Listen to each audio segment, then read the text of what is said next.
माननीय राष्ट्रीय अध्यक्ष जी ने साफ साफ शब्दों में एक संदेश दे दिया था और कहा था कि ये डॉक्टर हैं, मरीजों का तो इलाज करते ही करते हैं, ये बीजेपी का भी इलाज करेंगे। कहूँगा उत्तर प्रदेश में योगी सरकार जब से आई है तब से ओबीसी, पिछड़े और दलित अल्पसंख्यक के लोगों की स्कॉलरशिप बंद कर दी गई है। उनको स्कॉलरशिप ही नहीं मिल रही है, उनकी पढ़ाई महंगी कर दी गई है, उनकी शिक्षा को महंगी कर दी गई है। वो इसलिए कर दी गई है कि जब नौजवान शिक्षित हो जाएगा तो कहीं ना कहीं रोजगार मांगेगा, और रोजगार सरकार के पास है नहीं। सारे जो भी परमानेंट नौकरियां हुआ करती थी उसे आज प्राइवेट कर रही है सरकार। तो ये सरकार की साजिश है। इस सरकार में शिक्षा बहुत गिर गया है, शिक्षा का स्तर इन्होंने गिरा दिया है। आज स्थिति ये है कि अगर उन्हें एम्बुलेंस बुलाना पड़ रहा है तो एम्बुलेंस में तेल नहीं है।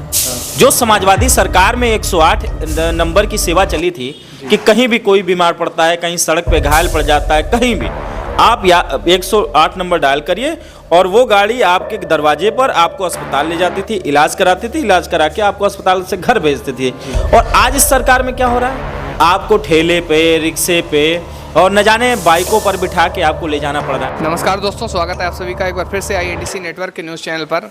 आप सभी को पता है कि 2024 लोकसभा का चुनाव काफ़ी नज़दीक है और जैसे जैसे चुनाव पास आता जा रहा है राजनीतिक माहौल है वो गर्म होता जा रहा है।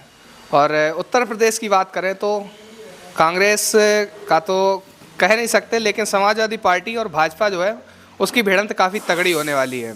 तो हमारे साथ आज समाजवादी पार्टी के प्रदेश छात्र संघ से प्रदेश अध्यक्ष विनीत कुशवाहा जी हैं। आज इनसे बात करते हैं कि लोकसभा का माहौल कैसा है आसपास के क्षेत्रों में, क्योंकि एक प्रदेश अध्यक्ष होने के नाते बहुत सारी जो जानकारी है अपने पास रखते हैं। तो सबसे पहले आपका हमारे चैनल पर बहुत बहुत स्वागत है। बहुत बहुत धन्यवाद आपका। अच्छा, जैसे कि आप प्रदेश अध्यक्ष हैं छात्र संघ के, तो जैसे सबसे पहले शिक्षा पर ही बात करेंगे। वर्तमान सरकार भाजपा है, शिक्षा को लेकर क्या कहना चाहेंगे आप? अच्छी है, खराब है, क्या बदलाव होना चाहिए, क्या नहीं होना चाहिए? देखिए, जब से भारतीय जनता पार्टी की सरकार बनी है जी, पूरे देश और प्रदेश का जी, शिक्षा को महंगी कर दी गई है। हाँ, देश के प्रधानमंत्री वन नेशन वन इलेक्शन की बात करते हैं जी, लेकिन कभी आपने सुना है कि वो कभी वन नेशन वन एजुकेशन की बात करते हो? आखिर क्यों नहीं? गरीब का बच्चा प्राथमिक विद्यालय में पढ़ता है, उसकी एजुकेशन दूसरी है, प्राइवेट स्कूल में पढ़ने वाले बच्चों की एजुकेशन दूसरी है। क्यों नहीं देश के प्रधानमंत्री वन नेशन वन एजुकेशन की बात करते हैं? आज पूरे देश का और प्रदेश का माहौल ऐसा हो चुका है कि शिक्षा को इतनी महंगी कर दिया गया है कि गरीब के बच्चे आजकल पढ़ने में बहुत मुश्किलें आ रही हैं। और यही नहीं, जैसे पहले पूर्व की सरकारों में हुआ करता था कि जो गरीब बच्चे हुआ करते थे, जो कमज़ोर वर्ग के बच्चे हुआ करते थे, उनको स्कॉलरशिप मिल जाती थी। पढ़ाई में कहीं भी दिक्कतें आया करती थी तो वो स्कॉलरशिप की वजह से उन्हें एक सपोर्टिंग मिलता था। लेकिन आज पूरे देश और प्रदेश में आप देख लीजिए, और मैं तो खासकर कहूँगा उत्तर प्रदेश में योगी सरकार जब से आई है तब से ओबीसी, पिछड़े और दलित अल्पसंख्यक के लोगों की स्कॉलरशिप बंद कर दी गई है। उनको स्कॉलरशिप ही नहीं मिल रही है, उनकी पढ़ाई महंगी कर दी गई है, उनकी शिक्षा को महंगी कर दी गई है। वो इसलिए कर दी गई है कि जब नौजवान शिक्षित हो जाएगा तो कहीं ना कहीं रोजगार मांगेगा, और रोजगार सरकार के पास है नहीं। सारे जो भी परमानेंट नौकरियां हुआ करती थी उसे आज प्राइवेट कर रही है सरकार। तो ये सरकार की साजिश है। इस सरकार में शिक्षा बहुत गिर गया है, शिक्षा का स्तर इन्होंने गिरा दिया है।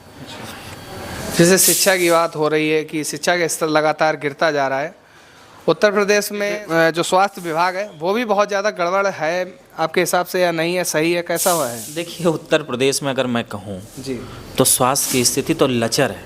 जी, आप देखिए, आप चले जाइए, यहाँ के जितने हॉस्पिटल हैं, मैं कहता हूँ कि जनता को यह महसूस करना चाहिए, जो जनता को उसे महसूस करना चाहिए कि जो पुरानी सरकार हुआ करती थी, अस्पताल में लगभग दवाइयाँ उनको मिल जाया करती थी।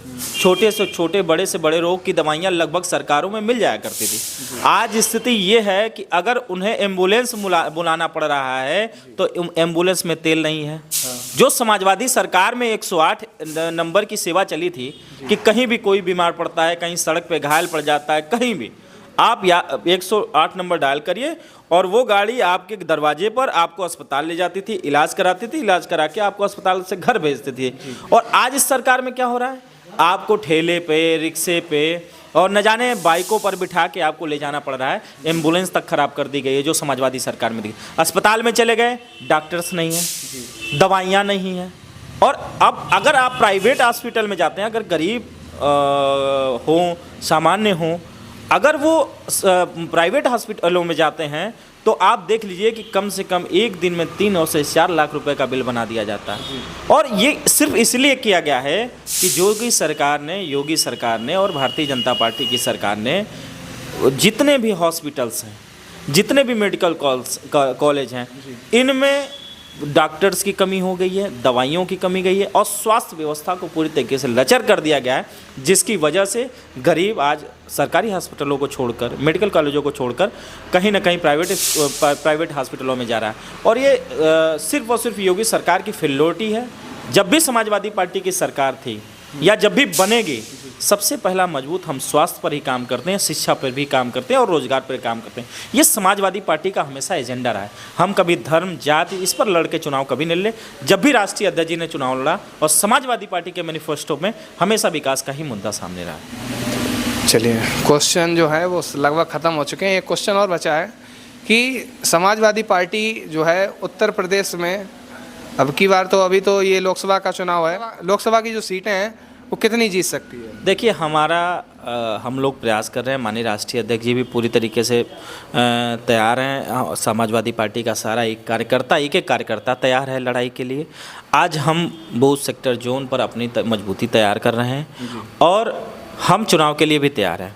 मुझे उम्मीद है कि इस बार अच्छी सीटें हम उत्तर प्रदेश से जीतकर, और ये कहा गया है कि दिल्ली का रास्ता उत्तर प्रदेश से होकर जाता है।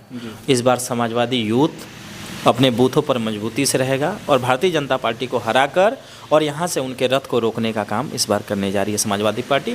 और अच्छी सीटें इस बार समाजवादी पार्टी जीतकर, और ये जो इनका विजय का एजेंडा जो चला रहे हैं, इनको रोकने का काम समाजवादी पार्टी के राष्ट्रीय अध्यक्ष के नेतृत्व में इस बार समाजवादी पार्टी करने जा रही है। चलिए, और कोई बात जो आप चैनल के माध्यम से जनता तक कहना चाहते हैं?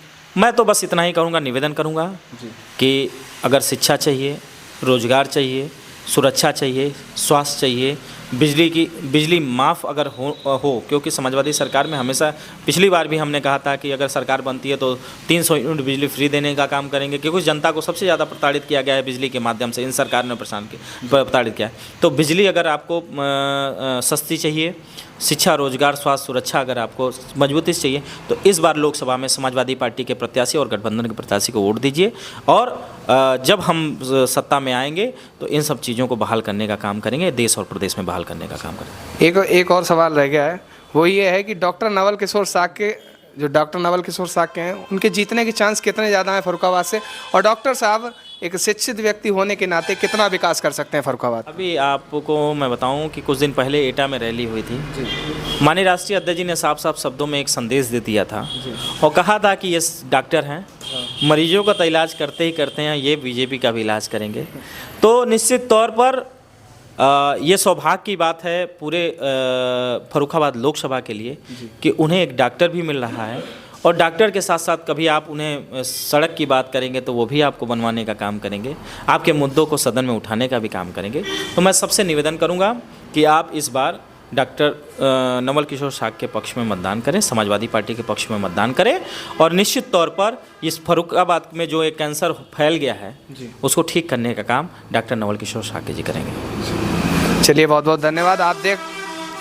आप देख सकते हैं कि डॉक्टर नवल किशोर साक्य के समर्थन में आज प्रदेश अध्यक्ष विनीत कुशवाहा जी फर्रुखाबाद पहुँचे हैं, और इनका कहना ये है कि भाजपा सरकार ने कहीं ना कहीं जो शिक्षा है, शिक्षा को दबाने का काम कर रही है और 18% जीएसटी शिक्षा पर लगी हुई है। जब अनपढ़ समाज रहेगा तो कहीं ना कहीं लोगों की बातों में जल्दी आ जाएगा, और यही शायद करना चाह रही है भाजपा। अच्छा, तो देख सकते हैं हमारे साथ विनीत कुशवाहा, प्रदेश अध्यक्ष समाजवादी पार्टी से, छात्र संघ के, तो ये हमारे साथ है। और इन्हें क्या क्या बातें कही हैं, इनकी बातों में कितनी सच्चाई आपको लगती है और कितना अच्छी बातें बोली हैं, वो सब नीचे कमेंट करके बताइए। तो बने रहिए INDC नेटवर्क के साथ, मिलते हैं एक नई खबर के साथ। INDC नेटवर्क, बदलते भारत के साथ।